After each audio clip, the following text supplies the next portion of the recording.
Welcome to English on Air. This is a podcast to help non-native English speakers to widen their English. We interview nice people, and then we have Jessica's Gems, where she asks me questions and I try to give some insight into the meanings.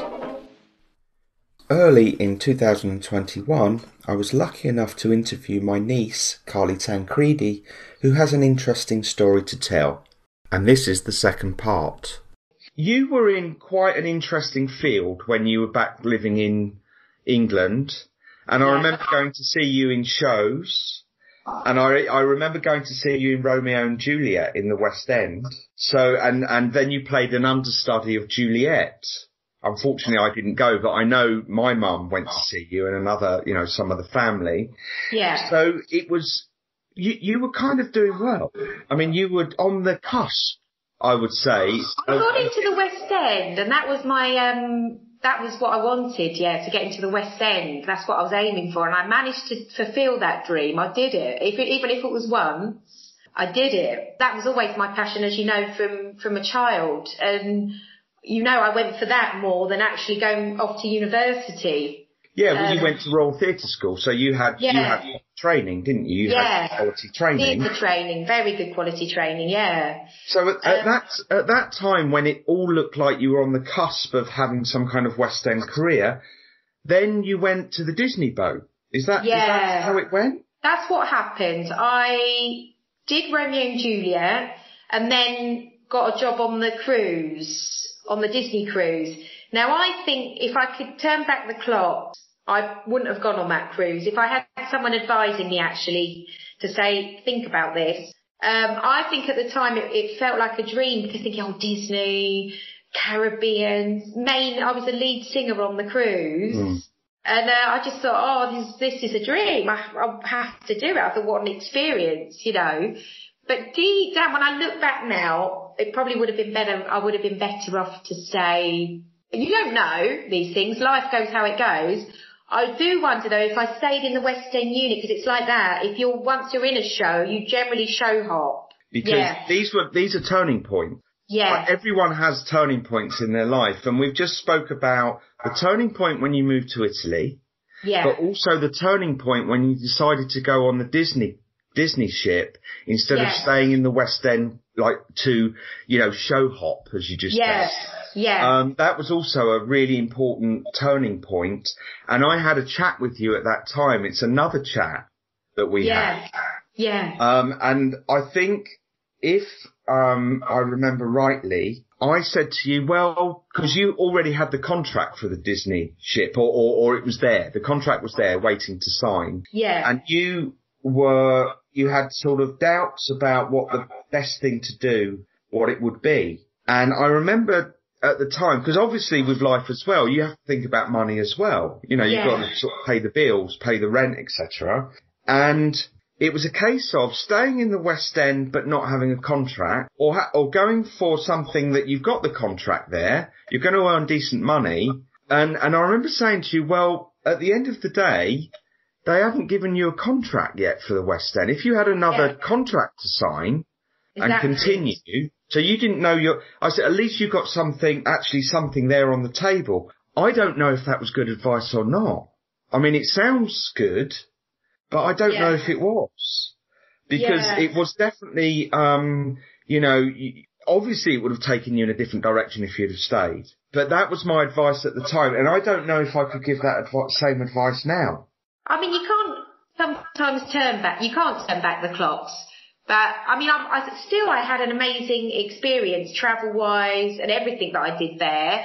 But I do feel like it kind of, what can I say? I don't know, it took me away from the West End, which I've got a feeling if I'd stayed, maybe my career would have grown, but then maybe it might not have. So, I mean, that's the nature of the beast in this kind of, that career, acting career. Well, I remember you telling me, because obviously you told me lots of stories over the years, and I remember there was some low points with the auditioning, which lots of actors have to go through, and you were really just fed up. Oh, yeah. There were a couple of things that they would just, you were expected to do anything. And I remember one story that your agent sent you to an audition wasn't it on roller skates or something?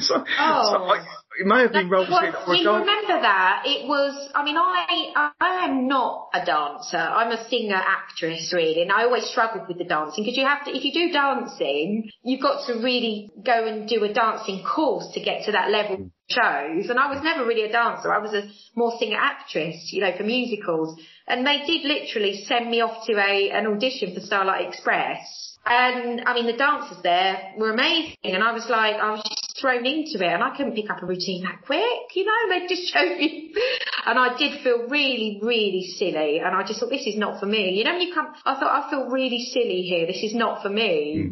I think what happened on the cruise, unfortunately, I did gain a little bit of weight. And that's what happened. When I got back, I was going up for auditions, but I'd actually gained weight quite a lot from when I'd left in London. Because when I was in the show, obviously, in Romeo and Juliet, I was really thin, playing Juliet, and then gone off and did gain a bit of weight. And you know what it's like in that business, if they're sending you for auditions and you're up for a young juvenile lead, you've got to fit the image there, what they're looking for. And I think that's what set me back. It wasn't the talent. It was they were like always amazed by my audition, but I was overweight for a young juvenile lead. And you know what? That made me turn around and think, this is not for me. Because you have to lose weight.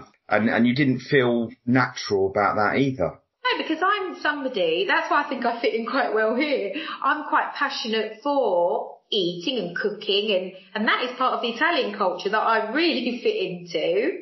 I like to be able to feel relaxed and enjoy myself. I realised that at the time. I thought, how can you live a life? Obviously, because when you do acting or dancing or singing, you have to, it's not just that you're doing, you've got to, you're not allowed to eat, you have to be stick thin. But then obviously you've got to imagine a casting director, if you go and see a show, awful to say, but obviously a young, juvenile, romantic lead, if she was particularly overweight, it would maybe look wrong, and it's horrible to say that, but unfortunately, that is the nature of the beast. The nature of the beast, so to speak. But I think if I was to go back now, I wouldn't be up for young juvenile leads anymore. I'd be up more for middle age, maybe, you know, and mummy roles maybe. I don't know. Be more likely to get a sort of middle-aged mummy role, and the gaining a few pounds would not affect you in the same way as when you're in your early 20s. Yeah, definitely. I mean, there are a lot of actresses that from kind of once they come out of that young juvenile lead look, they have a massive break anyway because they cannot find a job because they're in the middle of young juvenile lead, but they don't look quite old enough to play a mummy role, and they're not young enough to look like a love young juvenile interest. So generally, I think a lot of actresses go through that, especially in the musical theatre business, because they don't know. You need in that business, you need to fit into a role. They go, oh yeah, you're the Farmer Joel's type, and you're the father type. You'd be like a mother type, or you're the daughter type. You need to fit into a role to get the work. But it was a shame because at the time, back then, I really was up for the young juvenile leads. I had that look until getting back off the cruise.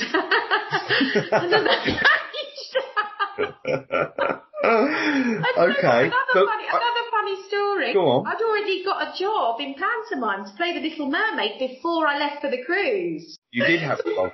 So when they'd given me the job, I was stick thin when I got back. The first day of the job, I got turned up. They went, "Oh, you're the Little Mermaid." Now, would you consider, because I know your voice, you've still got a lovely voice. Your voice has not gone at all. Are there any roles that could lure you back into acting? I'm not sure so much about the acting, but I would love to get back into singing. I really would. That's what I miss the most, is the singing. And I've got this, I know in my heart,